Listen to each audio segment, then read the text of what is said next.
Fire ಪಕ್ಕದಲ್ಲಿ figure ನೋಡ್ತಾ ಇದ್ರೆ ಪೆನ್ ತಗೊಂಡು ಏನಾದ್ರೂ ಗೀಚ್ಬೇಕು ಅನ್ನಿಸ್ತಾ ಇದೆ. ನನಗೂ ಅಷ್ಟೇ, ಯಾವ್ದಾದ್ರೂ ಕವಿತೆ ಬರೆಯೋಣ ಅನಿಸ್ತಿದೆ. ಪೆನ್ನಲ್ಲಿ ಗಂಡ್ಮಕ್ಳು ಏನಾದ್ರೂ ಬರೆದ್ರೆ ಅದಕ್ಕೆ ಅರ್ಥ ಇರುತ್ತೆ, ನೀವು ಬರೆದ್ರೆ ಹ್ಯಾಂಡ್ ರೈಟಿಂಗ್ ಚೆನ್ನಾಗಿರುತ್ತೆ ಅಷ್ಟೇ. ಬಟ್ ನೀವ್ ಏನೇ ಬರೆದ್ರು ಅದಕ್ಕೆ ಸ್ಫೂರ್ತಿ ನಾವೇ ತಾನೇ. ಪೂರ್ತಿ ಏನೋ ಆಗ್ತೀರಾ, ಜೊತೆಯಲ್ಲಿ ಬರೆಯೋದಕ್ಕೆ ಒಳ್ಳೆ ಹಾಳೆನೂ ಆಗ್ತೀರಾ. ಈ ಗಂಡ್ಮಕ್ಳಿಗೆ ಹೆಣ್ಮಕ್ಳ ಕಾಲ್ ಎಳಿದೇ ಇದ್ರೆ ಸಮಾಧಾನನೇ ಇರಲ್ಲ ಅಲ್ಲ. ನಿಮಗೆ ಕಲ್ ತಗೊಂಡ್ ಹೊಡಿಬೇಕು ರೀ. ಇಷ್ಟು ಸುಂದರವಾಗಿರೋ ನೀವು ಕಲ್ ತಗೊಂಡು ಹೊಡೆಯೋದ್ರ ಬದಲು ಕಣ್ಣು ಹೊಡೆದಿದ್ರೆ ನಮ್ಮ ಕರ್ನಾಟಕದ ಹುಡುಗರು ಶಿಳ್ಳೆನಾದ್ರೂ ಹೊಡಿತಾ ಇದ್ರು ಅಂತ.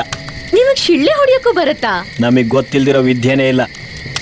ಶಿಳ್ಳೆ ಹೊಡೆಯೋಕ್ಕೂ ಗೊತ್ತು, ಶಿಳ್ಳೆ ಹೊಡೆದು ಹಿಂದಕ್ಕೆ ತಿರುಗ್ಸೋಕ್ಕೂ ಗೊತ್ತು. ಇನ್ನೊಂದ್ಸತಿ ಹೊಡಿರಿ.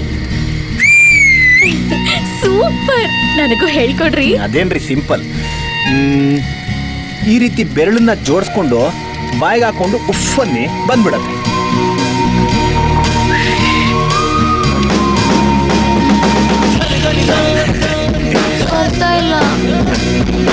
ನಿಮ್ ಬೆರಳು ಸೌದಿಲ್ಲ ಅಂತ ಕಾಣಿಸುತ್ತೆ, ಅದಕ್ಕೆ ಬರ್ತಾ ಇಲ್ಲ. ಶಿಳ್ಳೆ ಬರಬೇಕು ಅಂದ್ರೆ ಬೆರಳು ಸೌದಿರ್ಬೇಕು. ಒಂದು ಕೆಲಸ ಮಾಡಿ, ಸೌದಿರೋ ನನ್ನ ಬೆರಳನ್ನ ನಿಮ್ಮ ಬಾಯಿ ಒಳಗಡೆ ಹಾಕ್ತೀನಿ, ಡೆಫಿನೆಟ್ ಆಗಿ ಶಿಳ್ಳೆ ಬರುತ್ತೆ. ಹೌದಾ? ನಿಜವಾಗ್ಲೂ ಬರುತ್ತಾ? ಸುಳ್ಳು ಹೇಳಿದ್ರೆ ಅಷ್ಟೇ.